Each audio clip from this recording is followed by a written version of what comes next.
Hi friends, it's Julia. I'm here to share a layout that I created using a little mini kit that I put together in November 2019 for an online scrapbooking crop. The crop was sponsored by Scrapbook Generation, and throughout the weekend they had multiple challenges. And I don't remember exactly what this challenge was for, but I think you had to use like multiple shades or multiple pattern papers, multiple brads, wooden embellishments, chipboard, multiple fonts for the title. I don't remember exactly. And the color theme had to be fall related, which was perfect for the kit that I created. And it was the Felicity Jane Rebekah kit, and I believe that was the November kit from Felicity Jane, November 2019 kit. Anyway, so here I am. I pulled out that wonderful plaid look paper with all the fall colors, and then on the other one I used that black it's almost like a leaf paper, but it's not, almost like a skeletal plant with just the stems. Super cute paper, and I thought it had the same feel as the photos that I'm using. The photos were taken in the wintertime. It's in January, and the trees are bare, so you just see the stem outline of the trees in the background. But for these photos that I took, those trees, when I looked over, we were riding in the car. We had just gone to dinner, and when I looked over, my first thought was, what strange black leaves. And then I realized the leaves were moving and that the leaves were birds. So it was one of those things like, oh, okay. But initially that was my thought process, strange black leaves. And I don't know if you guys have ever seen it, but here in the Southwest, we get an influx of blackbirds, especially in the wintertime. They fly south from wherever their origins are, and they tend to land a lot where I live. We get cold and we do get wintertime, but I don't think it's as harsh as some of the northern areas. I live in the panhandle of Texas, at the base of the panhandle, and so our winters are a bit milder, if you will. Not that we miss out on seasons or anything, because we have them all, but we are flatlands and very arid most of the time. We don't get a lot of snow. We do get a lot of wind and a lot of colder temperatures. Anywho, so you see there I had a couple of tags, the wooden tag and then the sticker tag that I added on down at the bottom. I'm following a sketch, and I think it's a page map sketch. Not 100% certain, but I'm thinking it's a page maps sketch. And so I'm just following along with it and creating the layout.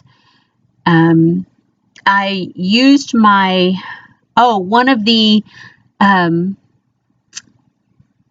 challenges for this layout was to use a fall themed die, I think, or one that you don't use very often.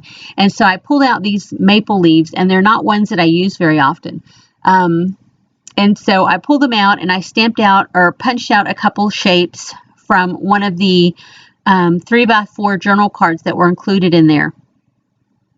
And just in the leaf shapes to add to that journal card that has leaf shapes already on it, either black and white spines or some colored leaves as well. And here you see I went into my stash and I pulled out this black letter set because I wanted my title is going to be Strange Black Leaves, and I wanted the black to stand out. So hence I pulled out the black letters. I did pull in some additional embellishments, ones that I had pulled out. There was a scavenger hunt for one of the games for the weekend on the crop, the online crop, and it was to pull out some additional things other than what I had in the kit. You'll see the ribbons that I have up at the top, as well as some additional little flat back pearls and Stampin' Up. I don't even know what those are called. Candy dots. So I had a couple of those packs setting out, as well as some different brads that I had pulled out to match the color theme. And so you see, I used my rulers to place the title on the edge of, and then I move it around wherever I think I might fit it on the layout. And I've told you guys, tons of times, I don't use the wax paper or anything. I just use the edge of my rulers. And that works for me. And apparently it works for other people because, I think it's We Are Memory Keepers came up with those ruler-looking things that are to place your titles on. Yeah, those were a little bit pricey, but these rulers I think are probably right at like $3 or $4. So you can get them at Hobby Lobby. And so I'm just moving things around, seeing where I want to put things at. And yeah, nothing fancy here as I'm going through. I just want to say a thank you to everybody who subscribes to my channel, or even those who don't subscribe, who just stick around and watch. I really appreciate you guys stopping in. And I appreciate it when you hit that thumbs up button to let me know that you're enjoying the layouts that I create. I try and stick with what's in my stash. I do like to have some newer product, but new to me doesn't always mean the newest thing on the market.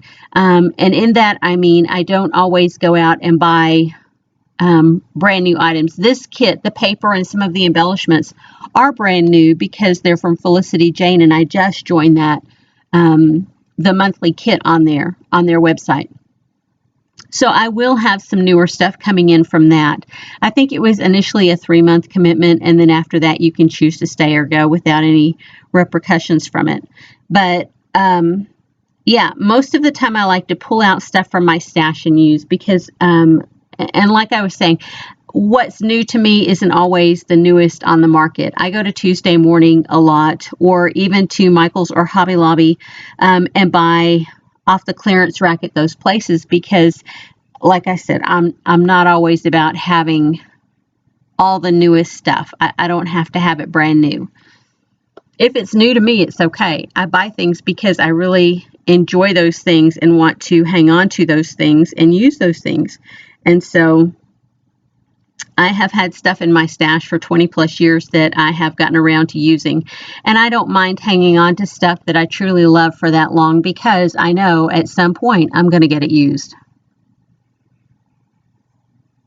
You see me using that little tool, and I think it is a Cricut scraper or either a silhouette scraper, a little palette that you pick up your paper off the sticky mat from either Silhouette or Cricut. I have an acrylic overlay on my nails, so it's not always easy for me to gather things up. And when I was using my little cutter bee scissors, I used those a ton to pick up little bits and pieces off my work area. But since I am not using those as often, because I got those new Fiskars Teflon coated scissors, I needed to find something that was, easy enough to keep on my desk and keep it out to use to help pick up things. So that's what that is, and that's why you always see me using it. Yeah. It's one of those things, we all have our vices. I used to be a nail biter for years. I was a nail biter. And I don't often bite at my nails anymore. Even with the acrylics on when I first started wearing them years ago, I would still bite them off. I would just chew until I got them off. But somewhere in my mid-40s, I think I finally stopped. At least I hope I don't ever go back to it. But you never know what life is going to bring your way. And but that was a lifelong habit that I finally broke when I was in my mid-40s. So here because I had that ribbon out, and I think part of the challenge was to use some ribbon, I put a few pieces on the tags there. And I just used my mini attacher, my mini stapler to put the ribbon onto that sticker tag, and then of course I threaded through the eyelet that was on that wooden tag. And I'm just going through here looking for different things that I might use as I go along.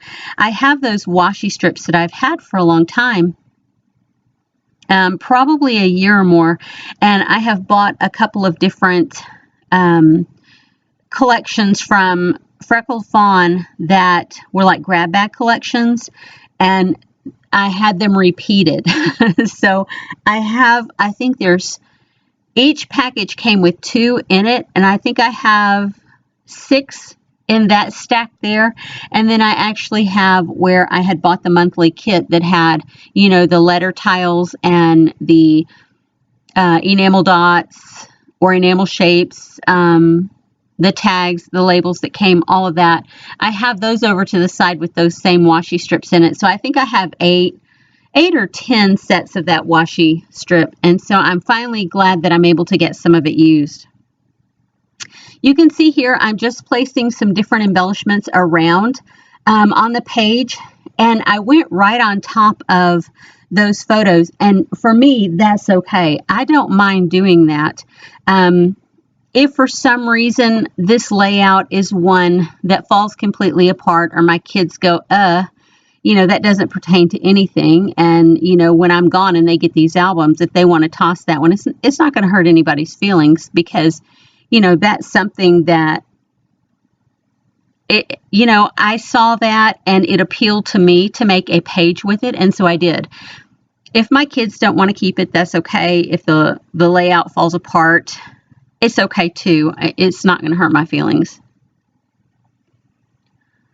Anywho, so there I am. I'm putting my brads down. And of course, I have my little pokey tool that I use to accomplish that. It's an awl. And I think it's an old one from like Creating Memories. It came in a little toolkit. And so I got rid of the rest of the tools, but kept that because I use it a lot. And so I'm still looking around, seeing what else I'm going to use. And I have that, I have like 3 little elements of black, the 2 leaves, and then there's a little die cut piece that has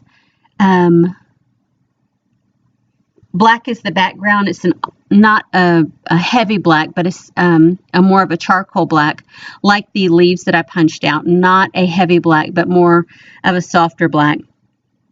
And so I've just used those as my 3 little pops of black on the layout.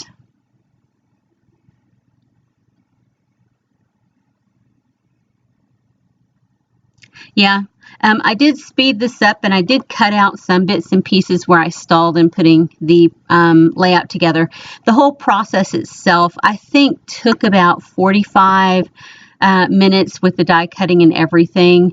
When you have your paper already in bits and pieces, like meaning I've already cut that plaid paper down for another purpose, and that's what I have left over. So when I have it nearly cut to size for the layout that I'm creating, it really cuts a lot of time off the whole process. So I think it's good to start with scraps in some instances, but other times not so much. And making those first cuts into paper can always be a bit challenging. I put tape on the back, and that is only to when it slides into my album, into the page protector, that it won't catch. Anyway, I sure appreciate you guys sticking around. I would love it if you gave me a thumbs up. If you like what you see, please do. If you want to see more, please do. And don't forget, if you want to see more, please hit that subscribe button, and you will it'll show up in your feed whenever I post a new video. But if you'd like a more accurate accounting of when I put a new video up, you should hit that bell icon, and it will let you know. It'll generate an email to you. There you can see I just used the 18 to represent the year, and I'll do a little dot up above for my journaling